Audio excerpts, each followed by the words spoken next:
In the Q&A, we got RG weighing in and says maybe there's more to come. Hopefully the main event hasn't been announced. I know. If the main event's been announced, we're in trouble. I mean, we are absolutely in trouble if the main event has already been announced. On Francis Ngannou taking on Anthony Joshua. Honestly, I kind of believe it too, laugh out loud. And, you know, Francis Ngannou is the underdog in this fight.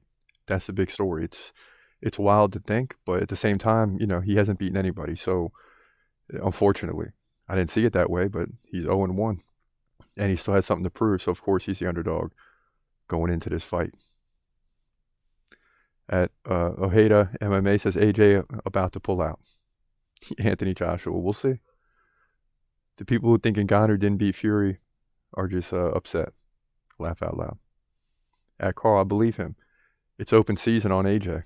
Yeah, so a lot of people believe in Ngannou. They want to see Ngannou get the win too because he was robbed in the last one. So now all of a sudden everyone's on his side. And, you know, I was and will be with you, no doubt. Math prodigy. It's always so funny to me how if Khamzat is actually bad, why are top contenders always trying to dismiss him? Because they know how dangerous he is, straight up. He has beaten Burns and Usman at this point. Nobody cares if Jeff Neal is calling him out. He is a big player. Deserves title shot or title eliminator. Couldn't agree with you more. Perfectly said. Couldn't agree with you more. It's time for him to get his big fight. Time for him to get his opportunity, his due. And if he wins it, then it was worth it. If he loses it, then we got to go back to the drawing board. But I think he wins it.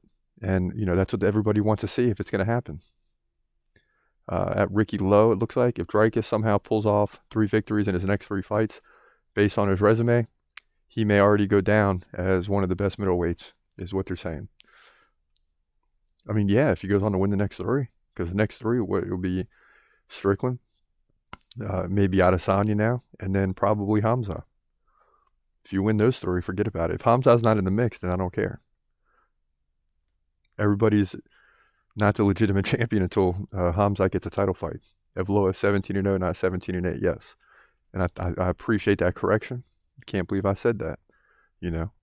But it is what it is. Doesn't change the prediction in any way. That's the bottom line. The prediction is safe and sound as far as me not changing anything. Please believe it. But yeah, man, a lot to come here this weekend, the next few weeks. In terms of big fights, a middleweight title will be solidified, hopefully, one way or the other. And we'll be able to move on and see, you know, if these guys go into a 5-round battle, then they're not fighting at 300. If someone gets dropped in the first round, the winner is eligible at 300. So it's just going to matter how this fight plays out. And I think that's why the UFC is waiting, just to kind of see what happens. And of course, you know, we'll be here to report back, obviously. Should be a big night on Saturday night. But for now, we'll leave it at that, man. He's gonna fight, wait, he's gonna fight, wait. Hold your breath till the end of the night. Last fighter call, UFC at its height. Yeah. Bringing that thunder with all his might. Saying, step up, wanna fight? Hold up, think twice. Gladiator, assassin, reckless, no abandon. Walk through that cage, he'll leave your ass stranded. Wake up, hey, where you at? Hey, got hit in the head with a baseball bat.